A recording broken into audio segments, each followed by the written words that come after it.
नमस्कार, मैं श्रेया यादव। आप देख रहे हैं वाराणसी के श्री संकट मोचन संगीत समारोह 2022 की चौथी निशा से क्लाउन टाइम्स के विशेष कवरेज।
प्रखर रूप शरण।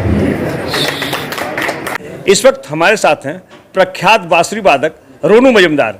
आज 2 वर्षों के कोरोना काल के बाद इतनी अच्छी बंसी बजाया आपने, क्या कहना चाहेंगे?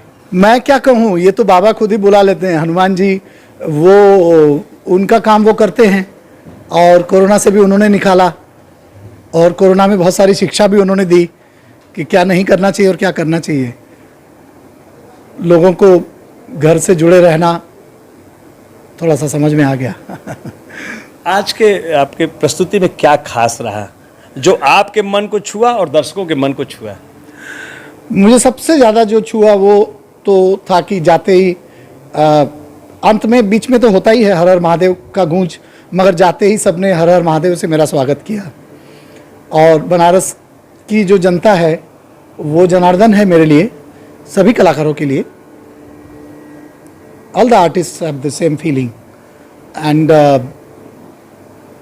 मैं सिर्फ इतना बोलना चाहता हूँ कि यहाँ बजाकर मुझे आज एक आध्यात्मिक सुख मिला। और शनिवार मेरा बहुत बड़ा दिन है, बाबा का आशीर्वाद वहाँ स्वयं बैठे रहते हैं। आज सुबह से ही उनको याद करते ही सारा दिन बीता, क्योंकि ऐसे भी घटनाएं यहाँ घटी कि डॉक्टर ने जवाब दे दिया और हनुमान जी के चरणामृत से वो ठीक हो गए। तो ऐसे दरबार में वो खुद ही बुला लेते हैं। रोनू जी, आपके जीवन का चरम सत्य क्या है? मेरे जीवन का चरम सत्य है सत्य। झूठ से म्यूजिक नहीं होगा, झूठ में बेसुरा होगा। सच्चा सुर पाना है तो सच्चाई को पालन करना पड़ेगा, अपने आप से सत्य बोलना पड़ेगा। और सत्य ही ईश्वर का रूप है। सत्य की प्रतिभा, सत्य की आभा ईश्वर के होने का एहसास है और वही मेरा सबसे प्रिय चीज़ है, सत्य। आज आपके पुत्र आपके साथ में रहे हैं, क्या लगा, कैसा बजा रहे थे? आप बताइए, गुरु होने के नाते, पिता होने के नाते। देखिए, पिता और गुरु तो हरदम गलती निकालता रहता है। he always finds mistakes in his son, but he was trying his best and he did a very good सेवा। क्योंकि यहाँ बजाएगा तो कुछ मिलेगा, उसको सुर का थोड़ा ज्ञान मिलेगा, थोड़ा आगे उसको बहुत, यहाँ से बजा के ही मैंने नाम बनाया पूरे विश्व में और इसका भी नाम होगा। बाबा के दरबार में जो आते हैं वो बड़ा हो जाते हैं। बाबा बोलते हैं कि श्रद्धा से आओ तो अच्छा होगा और अगर कपट से आओगे तो अच्छा नहीं होगा। इधर ये सच एकदम, ये एकदम सफ़ेद और काला जैसा है। अगर बाबा के चरणों में सच्चे मन से आ जाएंगे तो कोई कमी नहीं होगा। ये बात मैंने ऑनलाइन भी बजा के देखा। देखिए, 2021 का तो मैंने ऑनलाइन ही बजाया। झिंझोटी मैंने ऑनलाइन बजाया। तो साउथ से मुझे फ़ोन आया, बॉम्बे जयश्री का। बोलती है, क्या आपने झिंझोटी बजाया? आँख में आंसू आ गया। I was crying, she said. I said, online, I did not think that it is online. I thought it is, I'm playing for Hanuman ji. So that feeling I had. तुम लोगों ने तो सुना होगा मेरा झिंझोटी ऑनलाइन, डिजिटल सेवा. But I did not feel it is digital. I was feeling that I am playing in the संकट मोचन Varanasi. So that feeling was there. ये feeling मेरे मन में है। मेरा लिखा हुआ एक छोटा सा शेर मैंने सुनाया। माँ तो व्याकुल है दूध देने को, दरअसल तू ही रो नहीं सकता। तू रोएगा तब न देगी माँ। तो ये रहे प्रख्यात बांसुरी वादक रोनू मजूमदार। फिर हम किसी और शख्सियत से आपको रूबरू कराएंगे। क्लाउन टाइम से बातचीत करने के लिए आपका बहुत बहुत धन्यवाद। धन्यवाद। क्लाउन टाइम के जो श्रोता है वो बहुत अच्छे हैं, मैं बहुत साल से जानता हूँ। आप सभी को जय बजरंगबली। क्लाउन टाइम्स की खबरों को आगे भी देखने के लिए चैनल को लाइक करें, सब्सक्राइब करें, घंटी को जरूर दबाएं। क्लाउन टाइम्स की खबरों को फेसबुक पेज पर देखने के लिए पेज को लाइक जरूर करें।